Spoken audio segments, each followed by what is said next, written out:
With that, we'll get started. So this is, thank you for joining us. This is our ProLinkHFA, our monthly webinar that we're doing. We've been at this for a few years now, basically since we kind of experienced our virtual world a few years ago and started to explore ways to reach out and connect to our industry a little bit better and collaborate on a regular basis. So today's topic is, what does a good customer success program look like during implementation and beyond? I'm really excited about this topic. This is an area of our business that I spend probably the majority of my time on. So looking forward to this discussion. We will go over just a general information intro like I normally do. I'm going to keep that very short, and then we're going to move into our business presentation. We'll be talking about customer success as it relates to that client implementation and onboarding experience for our newer clients, and then how that transitions into our business partnership development, customer support, process innovation and training, HFA user group that we offer, and other groups that kind of support the enhancements and changes we make over time to ProLinkHFA, and then talking about software adoption evaluation at the end. So those are all the things that kind of still happen after go live, after you adopt ProLinkHFA in those initial stages. I'm Kreuter. I'm the Executive Vice President, and today I'm joined by Jessica Britton, who is our Customer Support Lead. She's one of our newer employees to ProLink. I think it's been a little over a year since you started. It's been like 8 months, actually. 8 months. Oh, you're right. Okay, so that's not over a year yet, but she's wonderful, a great credit to our support team, and I'm excited to have her on as kind of our special guest for this webinar. Going over our general information quickly. So you guys know this slide for those who've attended our webinars in the past. Just talking about why we host these and what we cover.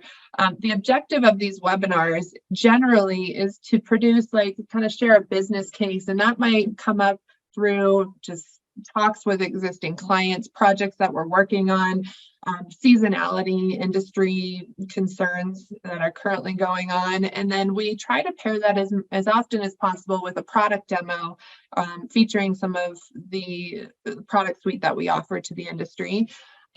We have been going with more of a themed approach this year, which I've really enjoyed. This first quarter, kind of focusing more on implementation and change management best practices. Customer success kind of evolves into that as well. And we're headed towards our next quarter topic, our next quarter theme, which is going to be reporting. So again, this event occurs on the first Wednesday of each month, 45 minutes. We try to pack in a lot of information in the 45 minutes, and we'll continue all the way until October, through October. At which time we end our webinars for the year. November, we do our annual conference event, and then December, we take it off because who wants to join webinars through the holidays? So we kind of take that month off, and then we plan in January and kick it back up again in February. So looking forward to continuing to meet with everyone and enjoy the participation and collaboration at an industry level. So ProLink, as you know, a lot of you, we've been in the affordable housing industry for quite a while now, certainly over 20 years. I think we were founded in 1998. So really started to work in the affordable industry in the early 2000s. And now we support many state housing finance agencies, with their multifamily LIHTC programs and a lot of other programs at this point, some single family programs. We support syndicators and investors and developers in the industry. So we're reaching all of those kind of major components of funding and building and providing that affordable housing, and looking forward to continue along that path. So we do our best to really provide, and we've successfully provided systems that are holistic. So really supporting agencies, whether you're an agency or developer or a syndicator investor, kind of whatever position you're in, from that initial planning and origination stage in your project all the way through construction and lease up and going into asset management and compliance. We are there for you and provide solutions to automate as much as we can and provide ease and accessibility to your data and reporting along the way. So that's our goal. And our team is made up of mission-driven folks who are, first and foremost, a lot of technologists in our company, but we have some industry experts, people who've kind of originated out of the affordable housing industry as well. And we're all very passionate about what we do. So that's the most important thing here. Talking very briefly again about kind of our reach in the affordable housing community. So we currently support 17 housing finance agencies, 2 supportive services agencies, and then 5 syndicators and investors, and a handful of developers on ProQuorum, which isn't represented on this slide. We have a number of industry partnerships. NCSHA we're very active in. The NAHMA group, I'm going to kind of save some discussion on that because we're going to be talking about it in this webinar. And then, you know, as much as we can provide this, you know, be a venue to offer education, start some conversations. Certainly we love it when it's around technology, but just kind of industry evolution in affordable. We try to find venues to do that through these webinars and partnering with those partnerships like NCSHA that we were talking about. So we'll move on to our next slide here. Again, this is just a pretty picture kind of those agencies across the nation that we support with our product suites. In those 17 and this is specifically for ProLinkHFA. So these are all of the agencies that are on the product that we're meeting about today. We have ProLinkHFA, which represents our backend database solution. ProQuorum is our front-end portal. It's a collaboration portal to connect our agencies with their external parties. So we have developers, we have contractors, property managers, attorneys, you know, all kinds of third parties who are logging into ProQuorum and supporting those projects, submitting data and collaborating with those internal folks to the agency, and then pulling that information into ProLinkHFA and then vice versa. So that is what ProQuorum offers. And then within ProLinkHFA, we have our kind of major components, major modules that are all part of like the base product is just kind of off the shelf for ProLinkHFA, which includes that multifamily development and bond financing module, asset management and compliance, and then we also have a single family development module built within ProLinkHFA, a number of other special kind of apps and like sort of supportive modules, including supportive services, REO, and then Budget Pro is an application that we built actually within ProQuorum to handle budget and requisitions with those external parties. So we'll cover that on a different webinar, but that is generally what makes up the core base offering of ProLinkHFA.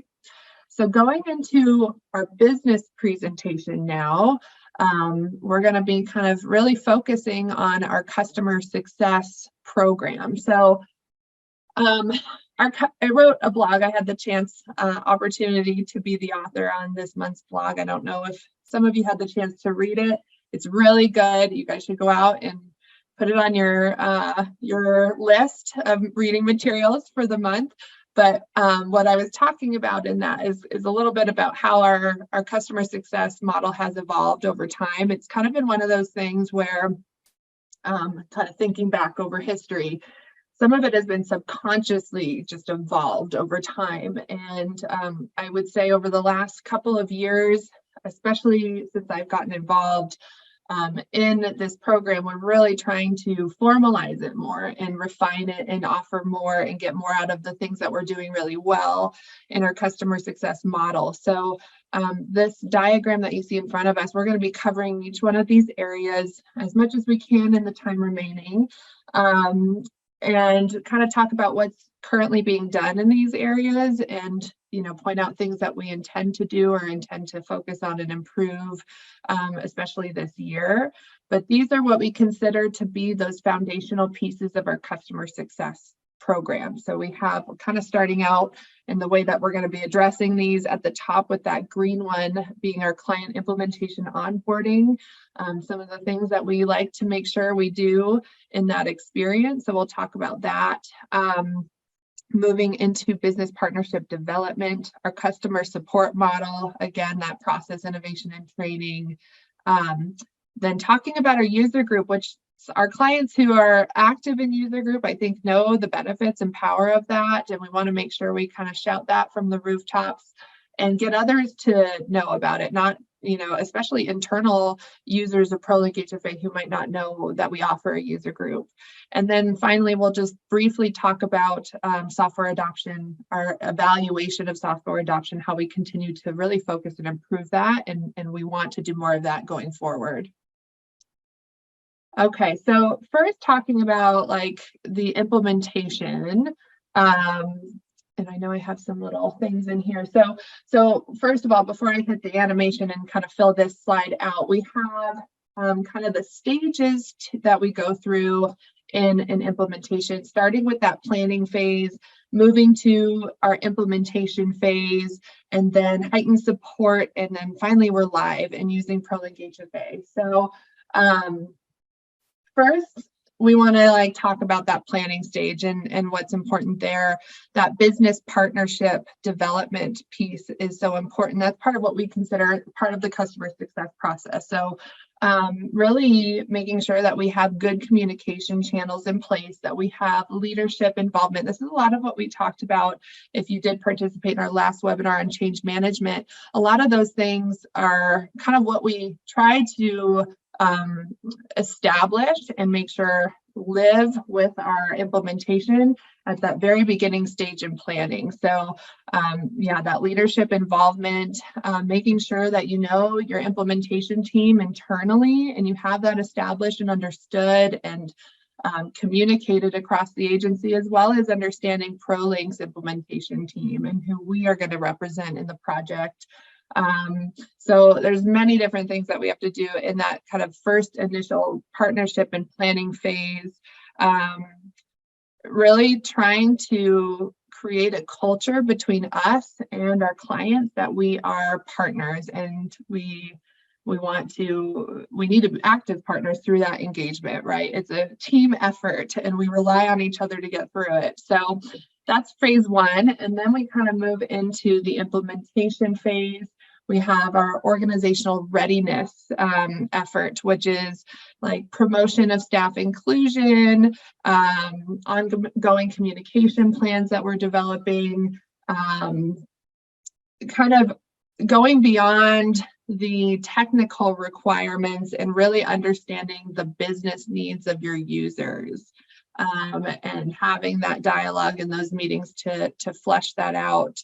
And then bringing a cadence to celebrating successes along the way, right? Making sure that we're communicating and keeping that project and effort alive.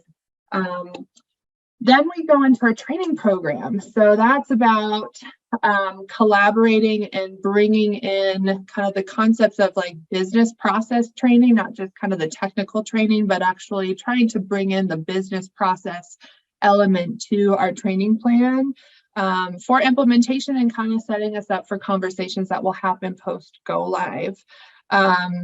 So that is a big priority and an effort and worth the time, and usually takes more time than we ever estimate to kind of do that initial training and circle back. And I mean, it's so important that people kind of start off on the right foot and feel empowered and knowledgeable about using a new system.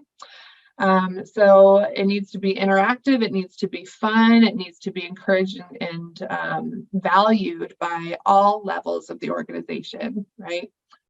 And then we head into customer, kind of what we call heightened support. So this is like you're live, you're trained, and you're using the system, but things are still kind of developing. We're still kind of fleshing out some of those details. We're tying up those loose ends that might have come up at the very end push of that implementation. So we're monitoring our usage.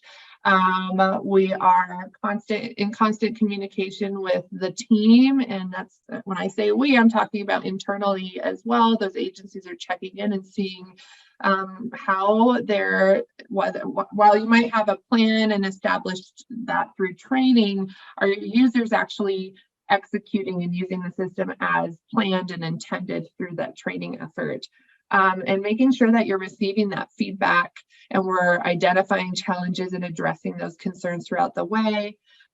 That's really important and a big part of heightened support. And so it's a little bit of a change in the dynamic of the team, and then kind of leads you right into what we consider, your live in support, in real customer support, real customer success mode with us, which is, where I kind of take over with my team in meeting and continuing what we call like your optimization roadmap. So continuing to focus on areas of improvement and maybe some of the things like reporting that you're wanting to refine and hone in on after that initial go live effort. So those are kind of the steps originally and what we consider the customer success element of that implementation step, that onboarding chapter with ProLink.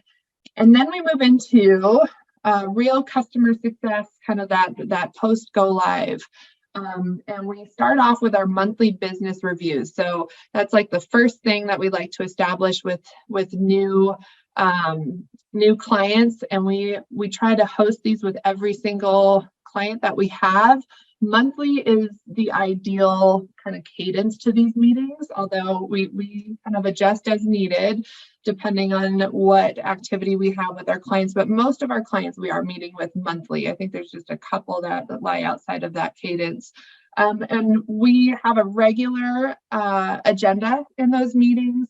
Some of the items are just consistent, like not repetitive, but obvious things that we need to talk about, like releases that are upcoming, dates, important dates around our user group, webinars that we're planning to host and announcements, those kinds of things. But then we also really want to focus in on that optimization and kind of adoption evolution, right? So working with our clients to stay connected into what our clients' big initiatives are, where are their struggles, who's using the system, what are the gaps that might be occurring that we wouldn't have the knowledge of. So we really try to get to that level with our clients. That's the goal of those meetings, is to understand more internally the successes and the struggles that are faced across the departments that are intended to use ProLinkHFA, and how we can better support and evolve with you in your business. So we've seen really great success. I mean, I think we have really wonderful kind of leads across so many of our clients that are involved in these meetings, and the conversation is evolving in these meetings, which I really am excited about. I think one of the big things that I've noticed in running these meetings for a number of years now is the value that champion listed under kind of who should attend these meetings, that ProLinkHFA champion, which again we talked about I think in the last couple of webinars. It's really important to have that established, I think, on a per client basis with each agency, someone who really is dedicated and responsible for managing your roadmap, how your business process is evolving with ProLinkHFA.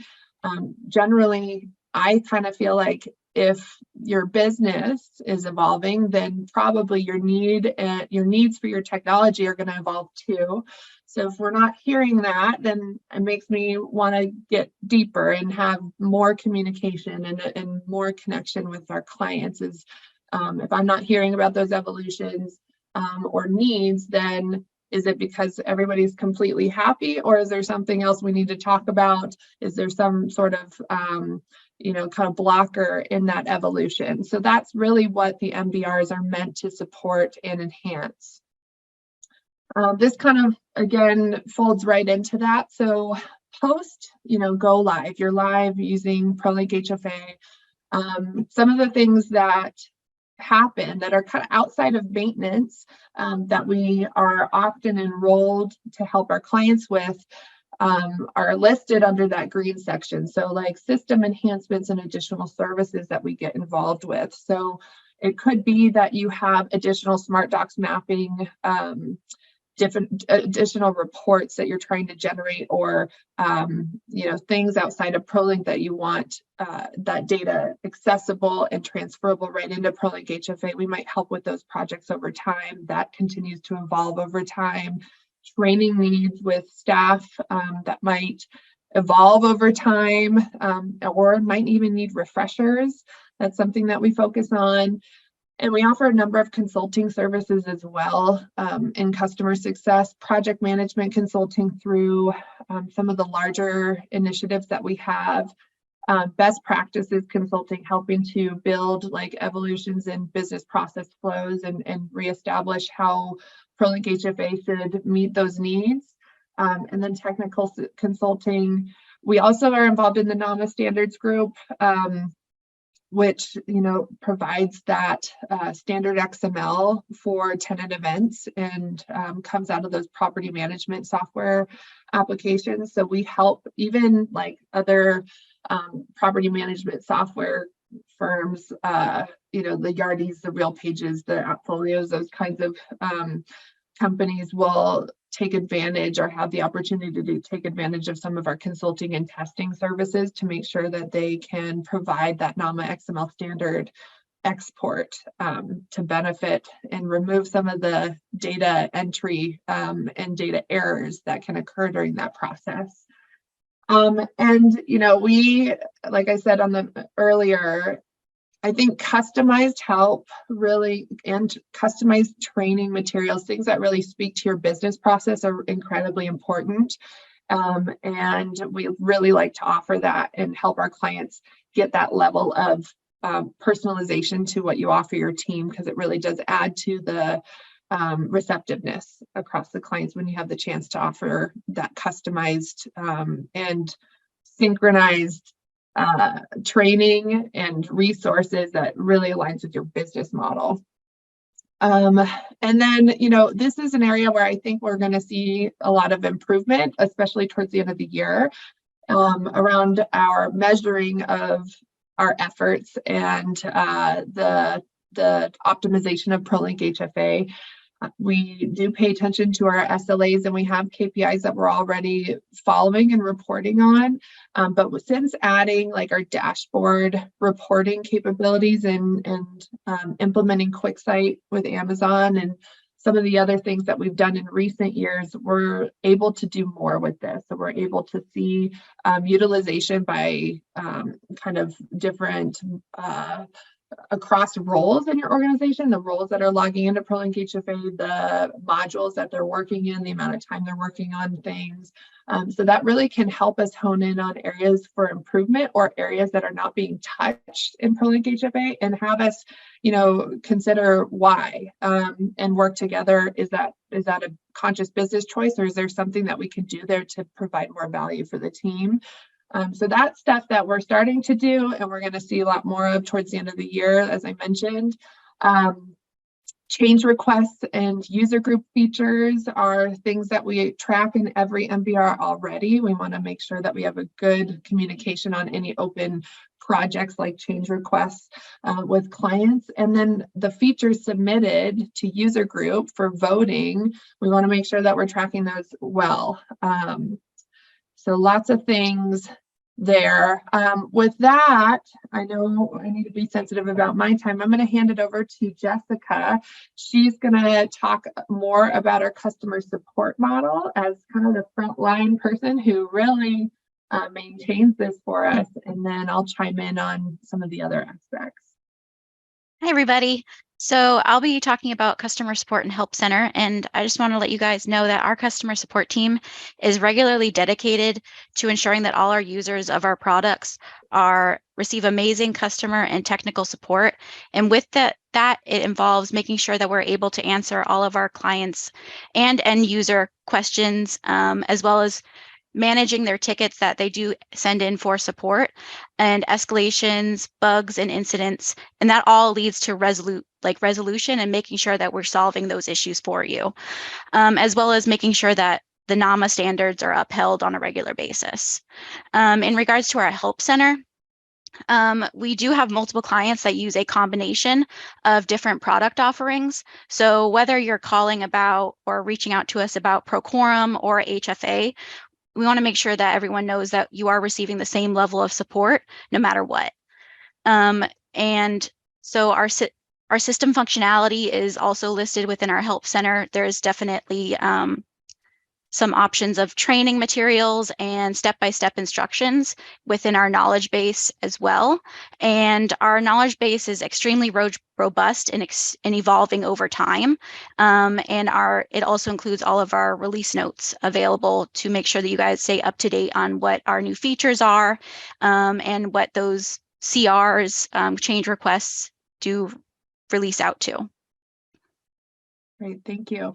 Yep, and the last piece to what we consider customer support, we've decided to to give it a name, calling it ProLink Academy, but it is kind of where we're catching all of these different avenues of communication. Really, customer support at the end of the day, issues will come up, they'll be technical, they'll be business related, they'll be, training, all kinds of things. Communication at the end of the day is how you resolve them, for the most part. So we have our customer support model. We have metrics that Jessica's going to share with us in just a minute about measuring our timeliness and effectiveness in solving those issues.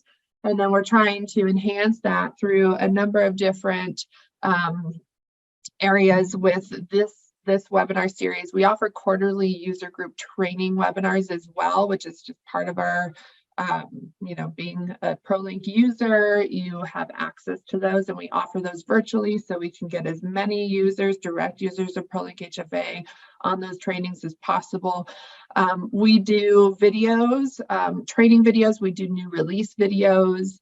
We are now offering, this year we started a quarterly product newsletter. So this is actually authored by our product team, and highlights new features and tips and tricks in ProLinkHFA, which is so helpful. And I think if you missed the first one, you should go find it. We can share that link, I'm sure, and keep following that, because I think that's something that will benefit a lot of users, and it's new. So I'm hoping that people really get to take advantage of that this year. And then, of course, we have our monthly newsletter and blogs where, as things come up, things like average income test or like industry-wide concerns that might also be showing up in our support and customer success conversations with clients, we're trying to publicize that and bring that into a wider conversation, such as what we're trying to do in this venue. So, and then lastly, we have that annual user conference that I talked about. After that starts in November. It usually spans about 2 days, lots of focus on trainings. We offer like 6+ training sessions during those 2 days. And then we have guest speakers who are oftentimes addressing, some of the more industry-wide and upcoming changes or, news that we need to keep in mind. Okay, Jessica, I'll hand it back to you. So, in speaking of ticket management, we wanted to kind of go over what that ticket process is from the time you actually create that ticket. So, as you can see on the little screen there, that once the ticket is created from either our widget that is available within all of our software platforms or using the email address above, the support@prolinksolutions.com, we receive that and we start working to troubleshoot those issues with our end user or the client itself. What we may do is ask additional follow-up questions, make sure we're able to reproduce the issue or get the steps to reproduce the issue. And with that, we then move our tickets, if they are considered a bug, to our internal bug triage board. That triage meeting takes place daily, so there isn't a significant lead time when looking at these issues. We automatically take those to our experts for assessment and move them through the resolution process. We discuss that with them. We discuss all the follow-up steps, and it will either go to our professional services team or our product and development team. Those two groups of people work towards resolving the issue and making sure that if there's any scripting or any things that the client can do as a workaround gets given to the client, as well as make sure that your issue is resolved in a timely manner. Thanks, Jessica. And so I'll go over some of those KPIs and metrics that we were talking about before as well. So what you're seeing here is a screenshot of our metrics from June of 2022. You can see here that the items that we've highlighted are our solved tickets. You can see that in June of 2022, we were at 1,381 solved tickets, as well as our one-touch tickets, meaning we resolved the issue within the first reply. We didn't have to have additional replies back. And you can see the reopened tickets at 7.4%, meaning those are tickets that after we felt there was a true resolution, the client still wrote back in that ticket stating that the issue was not resolved. And we have worked at making sure that those issues have improved over time. And on the next slide, you'll see how those improvements have shown themselves. And you can see this is from January 2023 to our present day. And you can see through that period of time, we've had solved tickets of 1,291. Our one-touch tickets has increased, or actually, has increased to 68.3%. Our reopened tickets has decreased to 3.4%, which is almost, I believe, about half of what it was previously. And we're also now tracing and tracking our SLA achievement rate. And SLA achievement is standard level agreement achievement rate. And that means that the SLAs that we have within our contracts with all of our clients and making sure that we're meeting that is currently at 71.3%. So we are showing that we are regularly meeting and hitting our SLA and making sure that we are working with our clients timely. Yeah. And measuring our areas of improvement in that area as well. So, Yep. Great to have that kind of information, and sharing it with our clients is not something we've been able to share in the past. It's just kind of part of that evolution and accessibility to data and dashboard capabilities that we're able to get out of Zendesk, which is that platform we use to communicate with our clients, is really helpful. So thanks, Jessica. Okay, so user group, that's an area that I love to talk about as well. So user group is offered for our ProLinkHFA product. And it is something that all live ProLinkHFA users get to, are eligible for, get to participate. You're basically grandfathered in. You're part of the family at that point, right? And so this user group started, I think, kind of subconsciously, and was formalized. Maybe it's got to have been over 10 years now, I think, at this point. And the mission of that group back then is still the mission that it really has today, providing an opportunity to exchange ideas, experiences, and information within the ProLinkHFA user group. That's really where it started from. And the benefits and why, and kind of the why participate value statement, it's growing in its list. So new features is definitely one of the biggest, values out of user group is ProLink. We have a roadmap every, an ongoing backlog of features and ideas and changes we want to make to ProLinkHFA. I don't think that list will ever grow smaller. We were always wanting to do more with the product, and that list will outlive all of us, I think. But it's difficult to prioritize sometimes And so our clients help us do that. So we reserve about the equivalent of 30% of all of the subscriptions that our HFA client base pays for ProLinkHFA. About 30% of that is what we like to stick around. We reserve that in what we normally invest in ProLinkHFA, ProLink internally would invest, and we reserve that for our clients to basically direct. So they vote on those features. About that equivalent in investment, they get to vote on and direct ProLink in our roadmap, you know, what we should prioritize and get done first, second, third. And that helps us too, not only with those features that are voted by our user group, but there's like kind of affiliated features and enhancements and changes that might correlate with those features that are important to our users.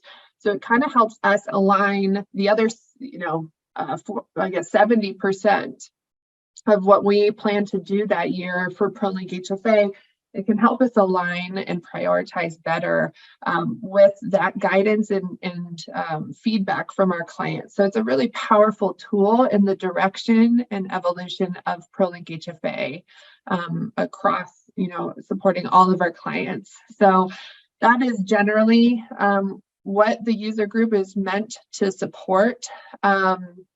So defining those application enhancements priorities, that's really what that I was discussing there. Aligning our resources with ProLinkHFA priorities. And then, yeah, I would say the other big thing is like this risk where it says manage risks associated with initiatives. So discussing kind of the bigger picture of, or kind of under the hood, what some enhancements and ideas and needs of our users might be, what it might really entail. That's important in the conversation. There's also, like, you know, perspective. Agencies in general, everybody operates a little bit differently, but probably 80% is the same. So what can we do to meet the widest need, the large need, and then provide opportunities to meet that other 20% that might need to be unique to that agency. There's also areas where we need to decide on how we're going to use something. So not just needing a solution, but like, how should that be applied? Does that work for everybody? Or are there other strategies or workarounds or existing functionality that needs to be discussed and decided on? Okay, we're all going to, as a unified user group, we're all going to decide to use this functionality in this way, which will then help us define the enhancement that we're considering in user group, and then we'll get a whole lot more benefit out of this area of ProLinkHFA. So it's those kinds of committee level discussions that we have and want to encourage having in ProLink user group. So again, we usually have there's one vote per agency. So an agency on a quarterly basis gets to vote on the features that are available, that are presented, and they get one vote per agency. So everybody's on an equal playing field there. But there's usually a couple representatives from each agency that are part of the user group that regularly meets. So, and we don't have any limitations to that. We like to see at least kind of one leader, and then a second participant is nice as well. But be aware of this, and if you need help finding out who your user group representatives are, we can help you identify those folks internally. And use it to your advantage, because it's a pretty powerful thing, and it's a great way to collaborate across our user groups, across agencies, and get more built and delivered through ProLinkHFA. Okay, this is just a quick snapshot of the current live ProLinkHFA user group member agencies right now. So we do have an implementation currently underway with Maine Housing, and so they'll be eligible to join and participate in user group alongside all of our other agencies in the next few months. So we're looking forward to that. But this is the group right now that is meeting regularly and has those votes for those features. Okay, so this is just a quick just a quick slide. I know I've talked about NAHMA in the past. That XMLStandard group, the NAHMA group, we actually host that group, the kind of collaboration center on Procorum. It's a work center that we host there. We have 81 members. And the purpose is to really meet and help inform and sort of lobby for changes needed in that XMLStandard that is basically adopted by all the pretty large property, more established property management software tools out there use the NAHMA XMLStandard. So as programs evolve and compliance requirements evolve, so does that XMLStandard need to evolve. And sometimes there's usually a delay between the requirement on compliance and for the agency, and then seeing that result in the XML update. So that group really helps to inform that conversation and bring those issues to light and see those versions meet more of those needs over time. We're currently, the previous version of XML was 6, and now we've just approved the 7th version in March. It just happened in March. So we're now in version 7 of the NAHMA XMLStandard. So the registration and membership of the 81 that you see here, I think that ticked up. I don't know by how many, but I think pretty like 16 or something like that. And just recently, when we ProLink hosted a training, one of those quarterly user group trainings I was discussing, we actually offered that to our clients. So property management firms, we offered like a tenant event submission training in, I think it was February, we did that. And we talked about the NAHMA group.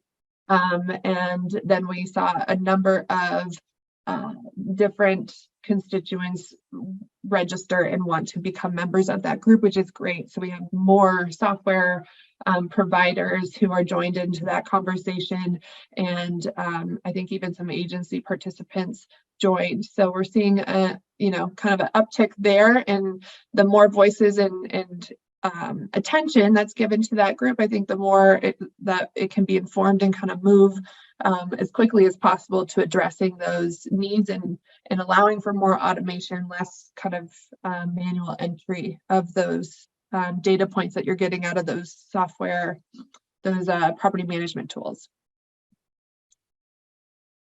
Okay, and this is our last slide. So nearing the end, again, let's kind of go back to the full scope of customer success. So we've talked about, if I can recall off the top of my head, that implementation stage, business partnership, the MBRs, the monthly business review meetings that we have, talking about that optimization roadmap plan, talking about our customer support effort and the things that we can do there, the things that we're measuring there.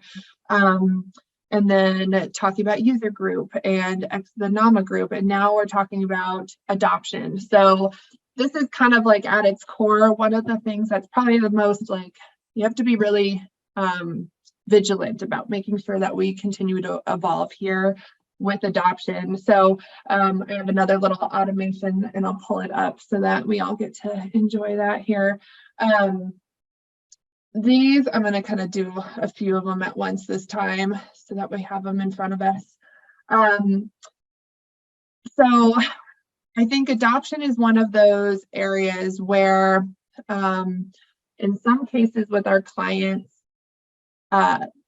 it's an evolving kind of fluid effort that we have where we're constantly discussing it and working towards improving areas of ProLinkHFA to meet business needs across departments or in specific areas. And it's just kind of naturally, that's the culture we've created.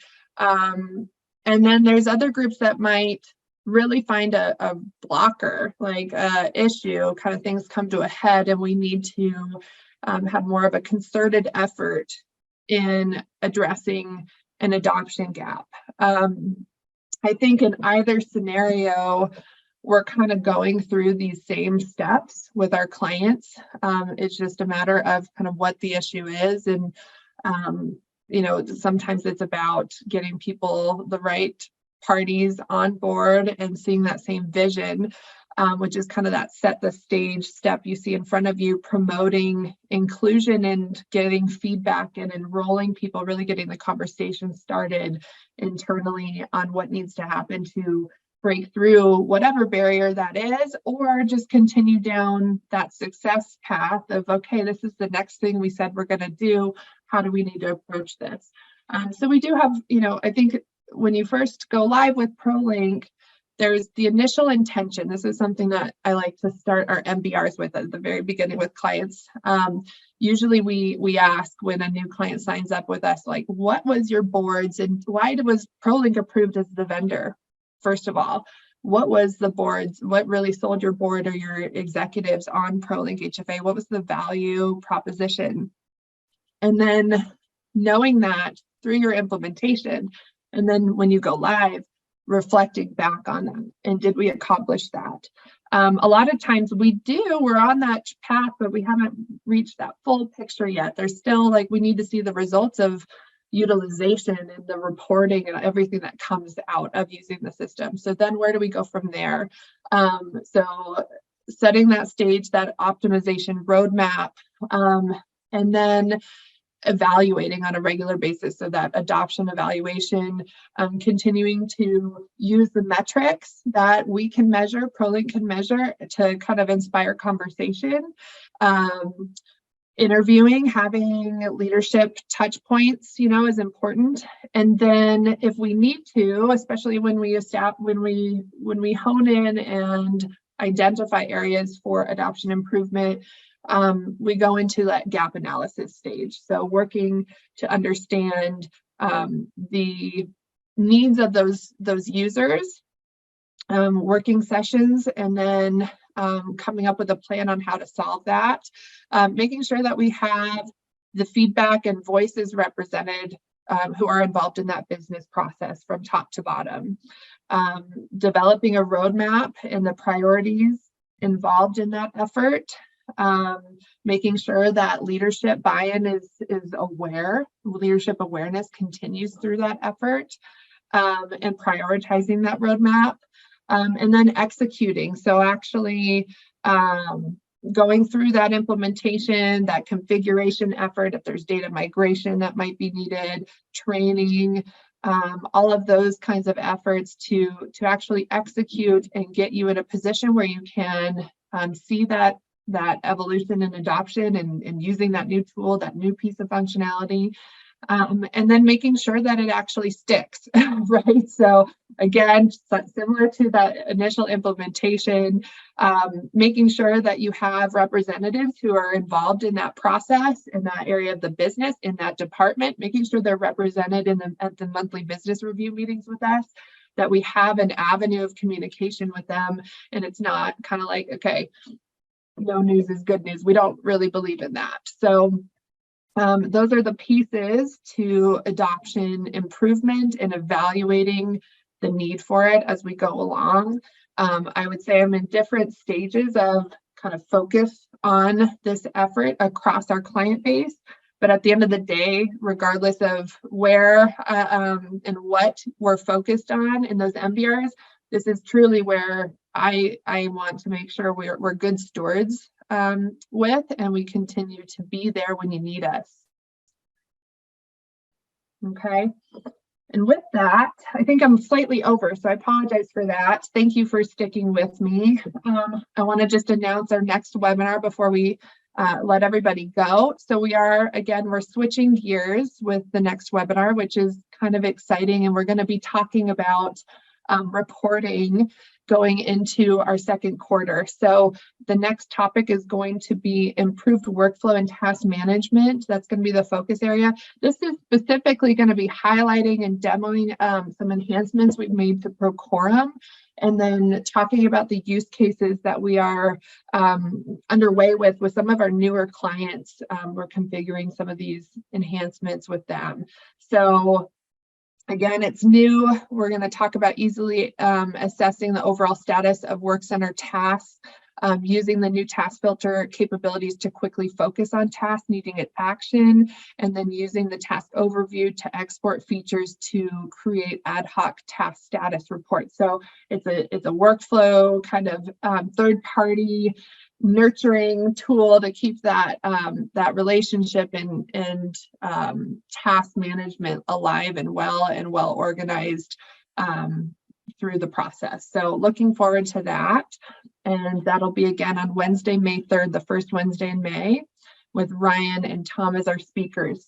So thank you so much for attending. I hope you got some good information out of this session, and please reach out to us with any feedback, questions, ideas, or things that you'd like to see. And we'll see you next time.